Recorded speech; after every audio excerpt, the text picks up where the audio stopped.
भारत सरकार क्यों अभी तक फ्री ट्रेड एग्रीमेंट नहीं बना पाई है, स्पेशली इन गोल्ड इंडस्ट्री के लिए? नहीं, गोल्ड और सिल्वर दोनों के लिए भारत सरकार बहुत यथार्थ प्रयत्न कर रही है। और अगर आप देखोगे ना तो अभी 7 कंट्री ऐसी है जिसके साथ फ्री ट्रेड एग्रीमेंट बना चुकी है। थाईलैंड में अगर कोई अपना बिजनेस शुरू करना चाहे या कंपनी खोलना चाहे तो क्या क्या खर्चे आते हैं और क्या कंप्लायंसेस है? वहाँ पे अगर हम न्यू कंपनी को रजिस्ट्रेशन कराते हैं तो आपको कुछ उनको नाम देने पड़ते हैं। 3 नाम आप देते हो, उसमें से एक नाम सेलेक्ट करते हैं। उसके बाद हम जब न्यू कंपनी एस्टैब्लिश करते हैं तो उसका 27,000 से लेकर 35,000 के बीच का खर्चा है। तो TRQ में जैसे एक नॉमिनेटेड एजेंसी वर्सेस IIBX, ये क्या चीज़ है, उसका क्या कंपैरिजन है?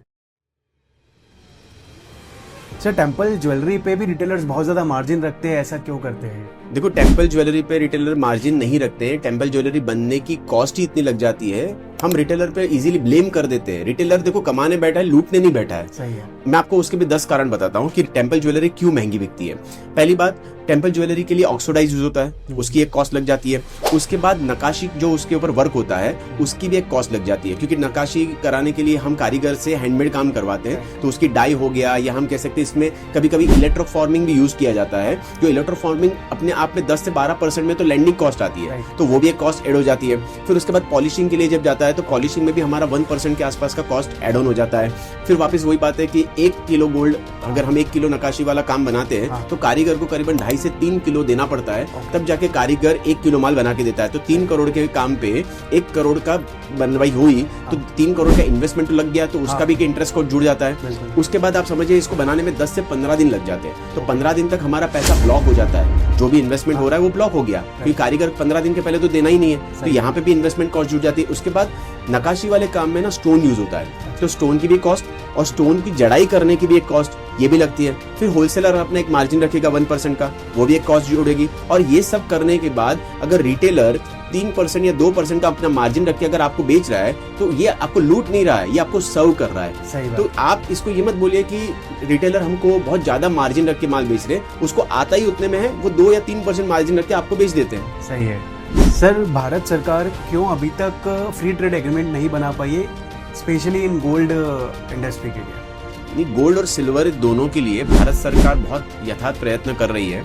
और अगर आप देखोगे ना तो अभी 7 कंट्री ऐसी है जिसके साथ फ्री ट्रेड एग्रीमेंट बना चुकी है। अगर उसका हम लिस्टिंग की बात करें तो UAE है, उसके बाद साउथ कोरिया है, फिर उसके बाद जापान है, जापान के बाद अगर हम बात करें तो थाईलैंड है, थाईलैंड के बाद अगर हम बात करें तो सिंगापुर है, सिंगापुर के बाद हम बात करें तो मलेशिया और इंडोनेशिया। ये 7 ऐसी कंट्री है जिसके साथ भारत फ्री ट्रेड एग्रीमेंट बना चुकी है, जहां पे हमको एक्सपोर्ट करने पे कोई प्रकार की भी ड्यूटी नहीं लगती है।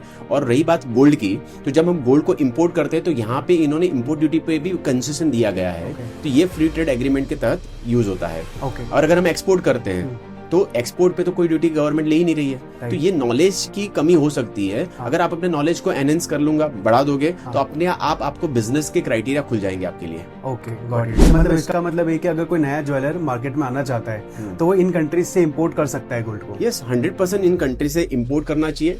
इनके एग्रीमेंट्स देखने चाहिए, TRQ के अंतर्गत क्या बेनिफिट दिया है ये देखना चाहिए। सेकंड, जब आप देखो ये ना गोल्ड पे इन्होंने इंपोर्ट ड्यूटी पे आपको डिस्काउंट दिया है, लेकिन अगर हम सिल्वर की बात करें तो इंपोर्ट ड्यूटी टोटल है ही नहीं इनके पास, तो आप इंपोर्ट ड्यूटी का टोटल बेनिफिट सिल्वर को इंपोर्ट कराने में लगा सकते हो। और ये बहुत बड़ा गेम चेंजर है सिल्वर इंडस्ट्री के लिए। मतलब अगर सामने वाले के पास, किसी के पास 1 करोड़ रुपए कैश है तो वो सिल्वर वहां से एक्सपोर्ट कर ले थाईलैंड से और सीधे सीधे 8 लाख रुपए का प्रॉफिट कमा। वहाँ की गवर्नमेंट के भी क्राइटेरिया है, थाईलैंड से इंडिया में इंपोर्ट करवाना चाह रहे हैं तो उसके क्राइटेरिया को फॉलो करोगे ना तो अच्छा बिजनेस और अच्छा मनी मेकिंग मॉडल बना सकते हो। एक बार आप थाईलैंड या ये जो भी कंट्री में ट्रेड फ्री बता रहा हूँ, 7 कंट्री में आप जाइए, विजिट करिए और अपने ट्रेड फ्री एग्रीमेंट के अंतर्गत हम क्या बिजनेस मॉडल क्रिएट कर सकते हैं वो जाके रिसर्च करिए। अगर हम आज MBA बनना है तो MBA के लिए भी हम अपना 5 साल देते हैं ना, 3 साल BBA करते हैं, 2 साल MBA के लिए देते हैं। तो जब हम 5 साल एक MBA की डिग्री हासिल करने के लिए दे सकते हैं, तो हमको एक ज्वेलर्स, अच्छा ज्वेलर्स बनना है तो उसके लिए हम 2 साल या 1.5 साल का रिसर्च के लिए क्यों नहीं देते? मैं तो हर ज्वेलर्स को कहूंगा कि अपने बच्चों को ऐसी ट्रेड फ्री कंट्री पे भेजो जहां से बिजनेस अपॉर्चुनिटी ग्रैब कर पाए। कॉम्पिटिटर के ऊपर फोकस मत करो, अपॉर्चुनिटी पे फोकस करो। अपॉर्चुनिटी पे फोकस करोगे तो मार्केट बड़ा हो जाएगा, और मार्केट जब बड़ा हो जाएगा तो सर कॉम्पिटिटर आपके आसपास भी दिखेगा नहीं। तो सर, अगर जैसे आपने बताया कि थाईलैंड जो है सबसे बढ़िया कंट्री है जहाँ से हम गोल्ड ज्वेलरी को इंपोर्ट कर सकते हैं, तो थाईलैंड में अगर कोई अपना बिजनेस शुरू करना चाहे या कंपनी खोलना चाहे तो क्या क्या खर्चे आते हैं और क्या कंप्लायंसेस है? ये 7 कंट्री में से मैं थाईलैंड को इसलिए प्रमोट करता हूँ बिकॉज ऑफ थाईलैंड थोड़ी सी हमारे लिए एक हम अफोर्डेबल कंट्री है, क्योंकि वहाँ का जो हमारा कन्वर्जन रेशियो है 2.54 का है, मतलब हमारा 2.5 रुपया वहाँ के 1 रुपए के बराबर है, तो बहुत ज़्यादा महंगी कंट्री नहीं है। वहाँ पे अगर हम न्यू कंपनी को रजिस्ट्रेशन कराते हैं तो आपको कुछ उनको नाम देने पड़ते हैं, 3 नाम आप देते हो, उसमें से एक नाम सिलेक्ट करते हैं, तो करीबन उसका 1000 बाट का खर्चा लगता है। उसके बाद हम जब न्यू कंपनी एस्टैब्लिश करते हो तो उसका 27,000 से लेके 35,000 के बीच का खर्चा है। इसके अंदर वेट रजिस्ट्रेशन भी आ जाता है, सोशल सिक्योरिटी जो है उसका रजिस्ट्रेशन भी आ जाता है। तीसरी, वर्क परमिट का 18,100 रुपया पर ईयर का खर्चा लगता है बाट में। उसके अलावा उसका रिन्यू कराने का खर्चा 5,500 बाट लगता है। वीजा का खर्चा 25,000 पर ईयर का बाट का खर्चा मान के चलिए।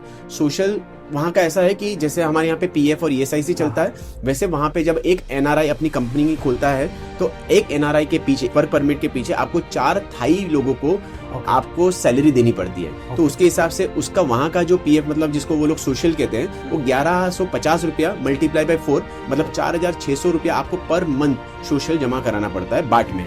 तो ये सारा खर्चा वहाँ पे लगता ही लगता है। उसके अलावा अकाउंट मेंटेन करने का वहाँ का सीए आपका 3,000 2,500 जो भी बाट पर मंथ लेता है, और ऑडिटर एक साथ आपके टर्नओवर के हिसाब से एक चार्ज लगाता है, जिसकी वहाँ पे चेकलिस्ट बनी होती है, उसके हिसाब से वो ऑडिटर भी आपसे चार्ज लेता है। तो काफी रीजनेबल, और ऐसा भी नहीं बहुत महंगा भी शहर नहीं है, लेकिन फायदा बहुत है। आप इंपोर्ट कराओ, आप एक्सपोर्ट करो, एक्सपोर्ट इंपोर्ट की ड्यूटी में आप बहुत अच्छा पैसा कमा सकते हो और लीगल तरीके से कर सकते हो, बहुत अच्छे तरीके से। बहुत बढ़िया। अब सर इसी के जो बेनिफिट्स है, अगर थाईलैंड में कोई अपनी कंपनी रजिस्ट्रेशन कंप्लीट कर लेता है, उसके बाद उसको क्या क्या बेनिफिट्स मिलते हैं?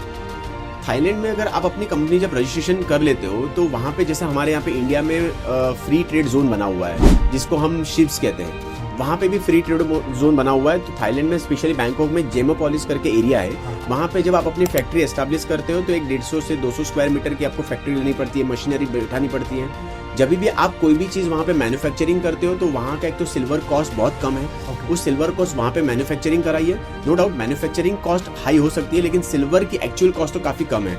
उसको फिर आप इंडिया में इम्पोर्ट करवाइए।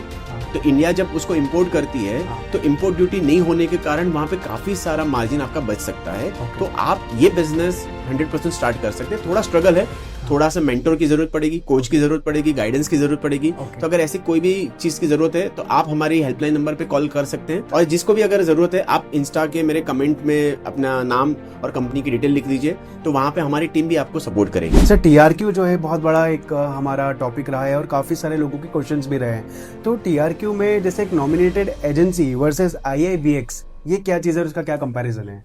देखो TRQ ऐसे भी टैरिफ रेट कोटा का अंतर्गत हमको बेनिफिट जो गवर्नमेंट देना चाह रही है सेपा एग्रीमेंट के तहत, UAE से जो गोल्ड हम इंपोर्ट करते हैं, तो हम 2 प्रकार से इंपोर्ट करवाते हैं। एक होता है IIBX के थ्रू हम इंपोर्ट कराते हैं TRQ कोटा, और दूसरा हम नॉमिनेटेड एजेंसी के थ्रू। अब आपको ये समझना पड़ेगा कि नॉमिनेटेड एजेंसी के थ्रू अगर हम कोई चीज मंगवाते हैं तो वहां पे हम इंपोर्टर नहीं होते हैं, लेकिन जब हम IIBX के थ्रू अगर हम कोई चीज मंगवा रहे हैं गोल्ड, तो हम यहाँ पे इंपोर्टर बन जाते हैं। तो आपकी प्रोफाइल में एक्सपोर्ट इंपोर्ट का लाइसेंस अगर आपके पास है तो आप एज ए इंपोर्टर अपने आप को प्रेजेंस करते हैं। सेकेंड चीज, वहाँ पे आपकी जो लिमिट होती है, बेसिकली क्या होता है कि जनरली आदमी है ना, एक एग्जांपल बताता हूँ कि अगर कोई थर्ड पार्टी नॉमिनेटेड एजेंसी जैसे बैंक से मान लो हमने मंगवा लिया, तो हमारी बैंक से कोई लिमिट चलती है। तो लिमिट के अंतर्गत हम क्या करते हैं कि हम बैंक से ही वो गोल्ड मंगवाते हैं। तो बैंक उस टाइम पे सिर्फ कस्टम ड्यूटी आपसे भरवाता है, और जब आपको गोल्ड बुक करना होता है तब आपको पूरा पेमेंट उनको करना होता है, आपकी लिमिट वहाँ पे यूटिलाइज होती है। TRQ में IIBX के थ्रू जब हम मंगवाते हैं वहाँ पे हमको पूरा पेमेंट एक दिन पहले करना पड़ता है, जैसे उनके पास मेटल रेडी होता है वैसे ही वो आपको भेज देते हैं। अब सेकंड चीज अगर हम नॉर्मल बात करें, यहाँ पे आप कस्टम ड्यूटी पे करके होल्ड पे डाल सकते हो। यहाँ पे आप कस्टम ड्यूटी पे करना नहीं, आपको फुल पेमेंट ही करना होता है। तो IIBX में आपको फुल पेमेंट देना पड़ता है। सबसे बड़ी जो चीज है वो मैं आपको बताना चाहता हूँ कि IIBX के थ्रू जब आप कोई भी चीज इंपोर्ट करवाते हो और आपने थर्ड पार्टी मतलब नॉमिनेटेड एजेंसी से करवाई, तो नॉमिनेटेड एजेंसी के RBI के रूल्स के हिसाब से आप उस गोल्ड जो आपके पास आया है उसको आप बुलियन के रूप में बेच नहीं सकते। लेकिन अगर आपने TRQ के एग्रीमेंट के अंतर्गत IIBX के थ्रू मंगाया है तो आप एज ए इंपोर्टर भी हो गए, और दूसरा आप TRQ होल्डर भी हो गए, तो आप बुलियन को भी बेच सकते हो मार्केट में। ये सबसे बड़ा गैप है जो आपको यहाँ पे समझना पड़ेगा। अदरवाइज क्या होगा कि जब इसकी स्कूटनी आती है, क्योंकि जब स्कूटनी आती है ना तो 5 साल बाद स्कूटनी आती है, तो आपने उसका जो 1% का बेनिफिट जो लिया है गवर्नमेंट का इंपोर्ट के ऊपर, वो आपको पेनल्टी के साथ इंटरेस्ट के साथ पे करना पड़ सकता है, जो बहुत बड़ा गैप आपके बुक्स ऑफ अकाउंट में आ सकता है। मान लो आपने 100 करोड़ का काम किया, आपने 1 करोड़ का एक बेनिफिट तो ले लिया, और ऐसे 5 साल निकल गए तो 5 करोड़ रुपया उसका इंटरेस्ट और उसके ऊपर की गवर्नमेंट की पेनल्टी, ये सारा आपको भरना पड़ सकता है। इसलिए आप ध्यान रखिए कि आप TRQ कोटा IIBX के थ्रू यूज कर रहे हैं या नॉमिनेटेड एजेंसी से, हाँ। आपका पर्पस क्या है, उसके हिसाब से आप बुकिंग करिए।